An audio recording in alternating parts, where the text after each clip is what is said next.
ഇപ്പോൾ ഗായ്സ് ലക്ഷദ്വീപിലെ മൂന്നാമത്തെ ദിവസത്തിലേക്ക് നമ്മൾ ഏർലി മോർണിംഗിൽ എഴുന്നേറ്റുകൊണ്ട് ഞാൻ എഴുന്നേറ്റു. ഞങ്ങളിപ്പോൾ പോണത് ഫിഷിംഗ് വിത്ത് സ്നോക്കലിംഗ്. ഒരു ചെറിയ വഞ്ചിയൊക്കെ എടുത്തിട്ട് അങ്ങനെ പറയുന്നുണ്ട്.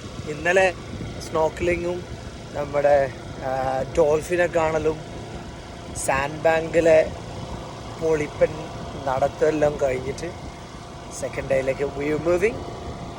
വെൽക്കം ഹബീബി, മാഫി ഖുലൂസ്, മാഫി സയ്യാറ, താൽ ഹബീബി, താൽ ലക്ഷദ്വീപ്.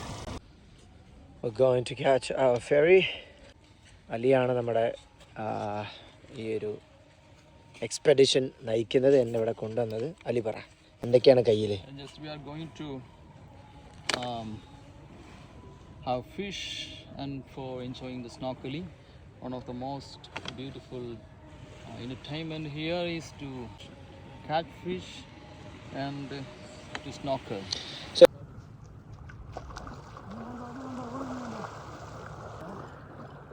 ഇതാണ് നമ്മുടെ ferry. Going on.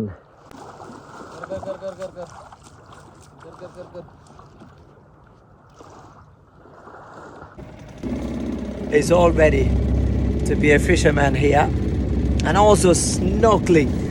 That is the most important thing we've done yesterday. ഇന്നലെ ഒരല്പം വലിയ ബോട്ടിലാണ് പോയിരുന്നെങ്കിൽ ഇന്ന് നമ്മുടെ ചെക്കനതാണ് ഫെറി. അപ്പുറം എന്നെ വേണവനൊക്കെ നമ്മൾ ചെയ്യാൻ പോകുന്ന കാര്യങ്ങൾ ഒന്ന് സ്നോക്കലിംഗ്. നമ്മൾ ആദ്യം എന്തറിയും നീഡിൽ ഫിഷ് എന്ന് പറയുന്ന ഒരു ഫിഷ്, അത് നമ്മൾ ഈ ലൈൻസ് ഇട്ടിട്ട് റോഡ് റൈഡ് ചെയ്യും. അപ്പോൾ അതിൽ ക്യാച്ച് ചെയ്യും. നല്ല ടേസ്റ്റി ആയിട്ടുള്ള ഫിഷാണ്. നമ്മളിങ്ങനെ ഇതിന് ഈ ലൈൻ ഇട്ടിട്ട് ഉള്ളിലൂടെ ഈ നാരോ സ്ട്രൈറ്റിൽ ഓടിയാൽ സാധാരണ അവിടെ കിട്ടുന്നതാണ് ഈ നീഡിൽ ഫിഷ്.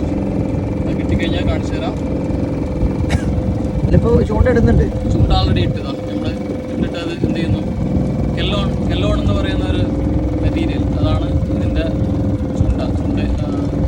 കുക്കില്ലാതെ അതിൻ്റെ അറ്റത്ത് കെല്ലോൺ മെറ്റീരിയൽ ഫൈബർ അത് ഘടിപ്പിച്ച് അതിൽ ഈ നീഡിൽ ഫിഷിൻ്റെ നീഡിൽ ഭയങ്കര ഷാർപ്പാണ്. അത് പെട്ടെന്ന് പിടിക്കാൻ എന്ത് ചെയ്യും, അതിൽ നമുക്ക് ക്യാച്ച് ചെയ്യാൻ പറ്റും. പിന്നെ അത് പൊട്ടിച്ച് പോകാനോ ഒന്നും ഇതില്ല. പൊടിക്കുകയാണ് അതിൻ്റെ പഠിക്കുന്നത്. ഇൻട്രസ്റ്റിംഗ്. പാവം കുടുങ്ങാതിരിക്കട്ടെ എന്ന് പ്രാർത്ഥിക്കാം. കാരണം നമ്മൾ ഈ ഫിഷിങ്ങിനെ ഞാൻ അധികം പേഴ്സണലി എനിക്ക് അധികം ഇഷ്ടമുള്ള സംഭവമല്ല. കാണാനൊരു ചെറിയ ബുദ്ധിമുട്ടാണ്. എന്നാലും രസത്തിൻ്റെ പേരിൽ പോണാണ്. നമ്മൾ ഫിഷിങ് തുടങ്ങിയിട്ടുണ്ട്. കുടുങ്ങാതിരിക്കട്ടെ എന്ന് പ്രാർത്ഥനയോടുകൂടിയാണ് നമ്മൾ തുടങ്ങുന്നത്.